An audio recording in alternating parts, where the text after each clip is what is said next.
Pasamos entonces la palabra a Carlos Durán. Por favor, Carlos, que puedas, por favor, hacer su presentación. Y después de Carlos haremos ah, una pequeña discusión de algunas de las preguntas que ya hemos recibido por parte de ustedes. ¿Sí? Carlos, por favor, adelante. Muchas gracias, Roberto. Muchas gracias a todos y todas por acudir. Para mí es un gusto acompañarlos. Mi nombre es Carlos Durán. Estoy actualmente relacionado con el Centro de Medicamentos, Información y Poder de la Universidad Nacional y también con la Universidad de Utrecht en Holanda. Voy a tomarme no más de 5 a 7 minutos para mi presentación. La primera lámina es más bien una invitación a todos ustedes para que visiten la página web de DIME. Hay información relacionada con COVID que hemos venido trabajando durante todos estos meses, desde información relacionada con medicamentos, gestión, investigaciones específicas, la vacuna, todos están contenidos en esta dirección electrónica. La siguiente cosa es que yo voy a abordar rápidamente el asunto de las aprobaciones de medicamentos por vía de emergencia, digamos, ¿no? Y para poder explicar eso necesito primero explicar rápidamente, brevemente, cuál es el esquema muy general de la aprobación de un nuevo medicamento, de una nueva vacuna en el mundo, digamos, eh, sin COVID detrás, digamos, ¿no? Por poner así. La primera cosa es que hay todas unas fases de desarrollo que seguramente también muchos han escuchado, estas fases de desarrollo preclínica y clínica. Y esta fase preclínica de desarrollo tiene mucho que ver con el desarrollo molecular inicial y con la experimentación en animales pequeños y en animales un poco más grandes, básicamente enfocada en la toxicidad. Entonces hay mucho de ir subiendo dosis hasta ver cuál es la dosis que posiblemente podría causar un problema, en este caso al animal no humano, ¿no? Luego la investigación pasa a una cosa que se llama la fase clínica, en donde está generalmente dividida, desde un punto de vista más académico, en tres fases. La primera es una fase que se llama la fase 1, que tiene mucho que ver con la experimentación en los primeros humanos, y estos humanos en general son humanos voluntarios sanos, ¿no? Todo esto está de alguna forma normado por toda la normativa que presentó hace un momento Diana. Como decía, la fase 1 tiene que ver con experimentación en humanos, voluntarios sanos, por ejemplo. En la fase 2 ya se experimenta por primera vez en voluntarios humanos que ya tienen la enfermedad, y en la fase 3 ya se experimenta en una cantidad mayor. Digamos, si en la fase 2 experimenté con 100 a 500 personas, en la fase 3 ya subo a 1000 o 1500, ¿no? Por poner una relación. Y luego viene este punto muy importante. Voy a coger aquí un pointer para ayudarme. Luego viene este punto como muy importante, que es la autorización por parte de una autoridad nacional competente. Vamos, en el momento que yo acabo todo este desarrollo, que en el mejor de los casos puede llegar a tomar años, ¿no? Estamos hablando de fases de desarrollo que pueden tomar 8 o 10 años de desarrollo. Estoy listo para presentar toda mi documentación a la autoridad competente nacional para que me apruebe el medicamento y me permita el uso por parte de la población, ¿no? Y luego empieza otra cosa que se llama la fase 4 de desarrollo, que básicamente es el monitoreo continuo de ese nuevo medicamento cuando ya se está, digamos, usando, se está siendo utilizada por ya no miles, como en la fase clínica, pero ya por millones de personas. ¿Qué pasa en las aprobaciones condicionales de nuevos medicamentos y vacunas? Es que en general se acorta mucho esta fase inicial, hay un traslape de fases de desarrollo. Por ejemplo, la fase 1 la fase 2 empieza a ser casi que al mismo tiempo muy pronto después del inicio de la fase 2, por ejemplo, ¿no? Pero lo más importante es que en general, una vez acabada la fase 2, ya hago una presentación a mi autoridad nacional competente, y esa autoridad nacional competente, en este caso, en el caso colombiano, por ejemplo, es el regulador, es el INVIMA, me da una autorización condicional, una autorización, en este caso, una autorización de emergencia, para tratar un problema de salud específico, ¿no? ¿Cuál es la novedad aquí? Es que en general la fase 4 tiene una importancia mucho más relevante desde el punto de vista de la seguridad, porque evidentemente fui muchísimo más rápido en el desarrollo preclínico del fármaco o de la vacuna. Y por tanto, además, estoy aprobando la nueva tecnología sanitaria sin tener todavía la fase 3 terminada del medicamento, ¿no? Eso de nuevo implica que la fase 4 venga acompañada de una serie de requisitos de monitoreo muy al detalle de lo que pasa con el nuevo medicamento, la nueva vacuna, y obviamente revisiones continuas siempre, ¿no? Estos son algunos ejemplos de los mecanismos de aprobación acelerada que han sido puestos en marcha por las agencias de los Estados Unidos y la Agencia Europea del Medicamento desde inicios de los años 90. Aquí están, no voy a leer todo esto, pero aquí están varios de los mecanismos que se han puesto en marcha a través de estas últimas décadas. Estas son algunas de las vacunas, digamos, el mapa de las vacunas, de las autorizaciones de las vacunas en el mundo. Ustedes pueden ver aquí el nombre de la vacuna, en este caso Pfizer-BioNTech, cuál es el mecanismo que se ha seguido para su aprobación. En la mayoría de los casos se han realizado aprobaciones de emergencia. Esto dice, aquí está en amarillo, ¿no? Y en color verde están los países que han hecho una autorización, digamos, completa de la vacuna, ya sin ponerle esta condición de aprobación por la emergencia sujeta a nuevos resultados, ¿no? Aquí pasa lo mismo con la vacuna AstraZeneca. La mayoría de los países han aprobado que la han aprobado por mecanismos de emergencia, y similar con la vacuna Sputnik V de Rusia, ¿no?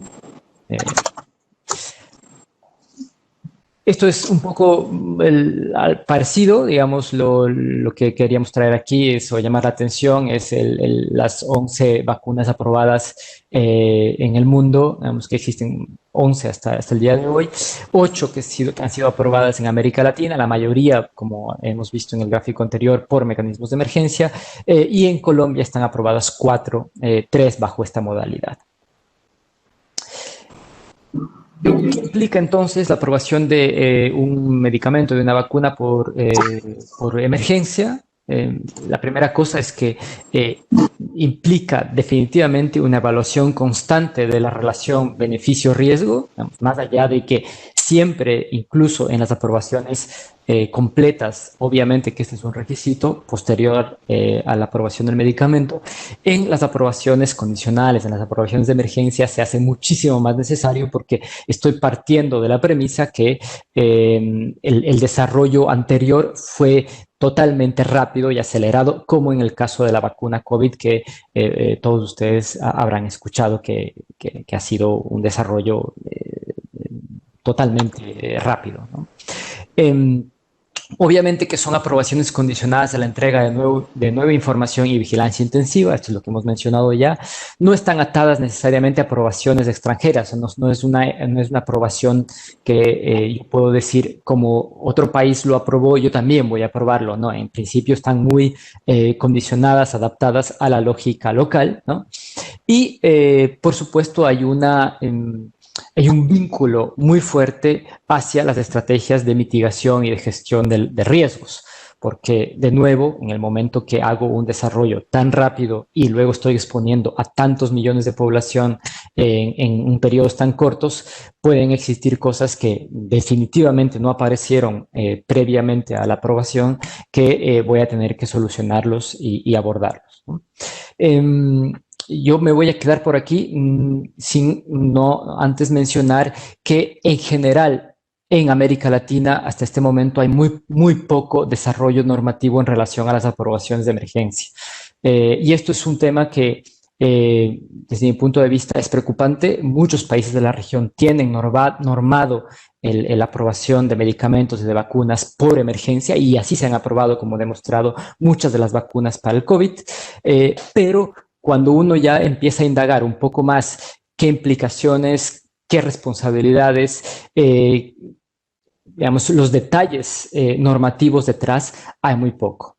Yo voy a terminar solo diciendo que en el momento que uno acepta como país, como agencia de regulación, como autoridad competente, que un medicamento entre por un mecanismo de emergencia, al mismo tiempo está aceptando que tendría que liberarse una cantidad muy importante de recursos para hacer un monitoreo estricto de esa tecnología y creo que ahí casi toda la región, casi toda América Latina está patinando un poco. Muchas gracias. Muchísimas gracias, Carlos. Muy interesantes los puntos que has planteado y los desafíos que la región y los países tienen bajo ese proceso de aprobación y de las necesidades de aprobación que han surgido en ese contexto de la pandemia.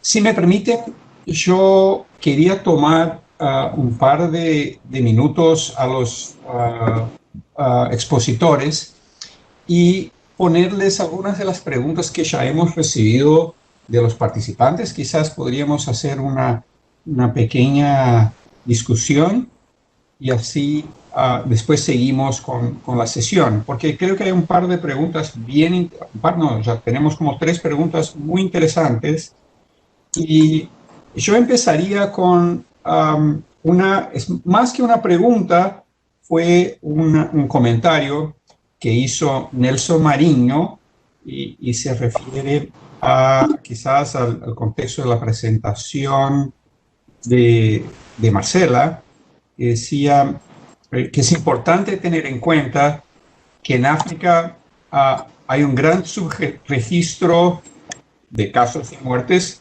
debido a la baja tasa de pruebas. Entonces quería colocar ese primer punto. Voy a ponerles las preguntas que tenemos y quizás les pido a los panelistas que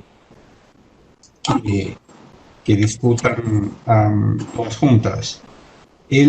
Después hay una pregunta de Iván Alfredo Fajardo que dice: el triaje ético pone a los médicos en el dilema de decidir quién ingresa o no a UCI. La bioética debe dar pautas más seguras para la toma de decisiones. ¿Podría abordar algunos criterios al respecto? Y finalmente tenemos una pregunta de Juan Esteban Zapata que pregunta: ¿consideran que en caso de contar con mayor cantidad de vacunas, Colombia estaría preparada para su distribución y aplicación? Entonces, paso esas 3 preguntas a los expositores y ojalá eso sirva de incentivo, de estímulo a los demás participantes que envíen sus preguntas, por favor, vía chat, para que podamos seguir tener una discusión más adelante. Por favor, no sé si empezamos por Marcela. Dejo a ustedes que, por favor, decidan cómo contestar a las preguntas hechas hasta el momento. Pues yo creo que en el orden que las presentaste, pues entonces me tomo yo ahí la palabra para responderla. Sí, efectivamente, pues hay muchas personas que se cuestionan porque el subregistro es muy grande en países de bajos y medianos ingresos, pero es que lo bonito del subregistro si tiene algo bonito, es que está homogéneamente distribuido en todo el mundo que tiene bajos y medianos ingresos sucede igual. O sea, por ejemplo, India. India es un excelente ejemplo de eso. India produce medicamentos, India tiene tecnología, pero India es extremadamente inequitativo. En India todavía los niños se mueren de diarrea y se mueren de desnutrición y es decir, en términos del desarrollo de su sistema de salud, la inequidad los hace que sean absolutamente atrasados, digamos. Allá también hay subregistro. El subregistro de India es extremadamente alto, tan alto como puede ser el de Uganda o el de Kenia o el de Malí o el de Cabo Verde o el de Paraguay o el de Bolivia o el de Nicaragua o el de Honduras. Sí, es decir, somos países que tenemos sistemas de salud muy frágiles, con sistemas de información muy deficientes, y aún así, considerando el subregistro, África en este momento no está tan afectado por la pandemia como están las demás regiones y no ha estado durante todo el curso.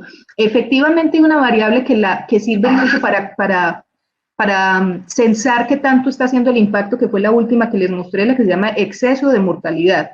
Exceso de mortalidad está por encima, es decir, es independiente de que usted tenga pruebas diagnósticas o no tenga pruebas diagnósticas. Efectivamente, cuando usted empieza a comparar un país con el año anterior o los 2 años anteriores o los 5 años anteriores, ¿cuántos muertos más está teniendo en comparación a los años anteriores? Usted puede decir, todos estos muertos podrían ser explicados por este fenómeno, independientemente de que los hayamos diagnosticado o no. Y lo que sucede es que en África ellos realmente no están teniendo el exceso de mortalidad que nosotros estamos teniendo en el resto, por lo menos digo en la región de Sudamérica, donde los estamos viendo más afectados. El punto es verdad que hay subregistro, pero el subregistro también se presenta en estos otros países, también se presenta en los otros países de Asia, también se presenta en los otros países, incluso de la Europa, no de la Europa rica, digamos, también allá hay subregistro. Es un fenómeno más o menos generalizado. Entonces, sí, definitivamente la conclusión es que nosotros estamos, pues, nuestra situación es terrible. Ahora, si quieren decirme que esa pintura que yo les mostré es la situación real del mundo, probablemente no. Probablemente en Sudamérica tenemos mucho más que lo que yo les estoy mostrando en ese dibujo por el subregistro. Y probablemente en África hay muchos más que lo que yo les mostré en esa pintura por el subregistro. Pero el fenómeno del subregistro es más o menos similar entre países de bajos y medianos ingresos. Incluso en países como nosotros, que nos creemos que tenemos muy buen sistema de salud, el subregistro también es una cosa impresionante. A veces uno se mete, por ejemplo, a la página que sigue epidemiológicamente los datos de cada país, y de pronto hay un día, por ejemplo Brasil, hay un día que puso que había tenido 3.000 y pico de muertos en un día. No es que ellos hubiesen tenido 3.000 muertos ese día, podrían, pero no fue así. Lo que sucedió es que no habían podido registrar muertos y hasta que los unen por vínculo como epidemiológico, como por una explicación, y ponen todos los muertos que no tenían explicación o que no tenían enfermedad o que no se habían registrado, los ponen en un día X. Pero eso sucede, sí, como les digo, en todos los otros países también. Excelente. Muchísimas gracias, Marcela. Quizás podríamos pasar a la discusión de la pregunta sobre los desafíos bioéticos en la selección de la decisión de sí o no, cómo incorporar e ingresar pacientes a la UCI. No sé quién gustaría tomar el desafío de contestar esa pregunta. Vale, bueno, me tomo aquí la palabra entonces para señalar como 2 puntos, ¿no? La primera es que no necesariamente existe un único modelo, ¿no? Digamos, de triage, un único criterio, pero lo que sí es importante es que se construyan, y digamos, muchas instituciones y muchos países han construido los criterios éticos de priorización, pues en el marco, a medida que va avanzando y que va evolucionando, ¿no? Y se han generado distintas propuestas que buscan darle aplicación a ciertos principios, digamos, a la hora de tomar ese tipo de decisiones. Que, por ejemplo, implica reconocer el principio de autonomía. Entonces, esto implicará que en la medida en que un paciente haya tomado ciertas decisiones previamente, por ejemplo, que tenga un documento de voluntades anticipadas, donde haya podido prever un escenario como el que en algún momento tocase tomar una decisión difícil, pues digamos que ahí se da un respeto a esa autonomía.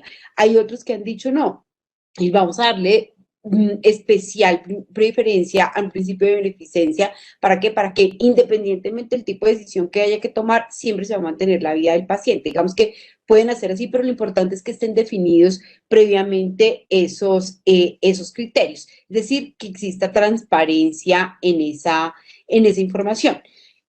Algo que sí es, digamos, muy recomendado siempre es que el triage no lo tenga que hacer un único médico. ¿Por qué? Porque esto lo pone también con una carga, ya tiene una carga, digamos, laboral, una carga emocional, para ponerle también una carga ética al tener que priorizar. Entonces, la recomendación que en la mayoría de los documentos que hemos escrito y que se han escrito, la recomendación es que se haga con un equipo. Sabemos que no todas las instituciones, digamos, lo tienen, pero todas tienen, por ejemplo, un comité de ética asistencial. Digamos que ese sería el escenario ideal, que el comité pueda establecer los criterios y en caso de que exista un conflicto, digamos que solo tengamos, pensamos en una unidad de cuidado intensivo, solo tengamos una cama para UCI y tengamos 2 pacientes, pues sea ese comité el que aplique los criterios previamente. Criterios que también incluyen criterios clínicos, ¿no?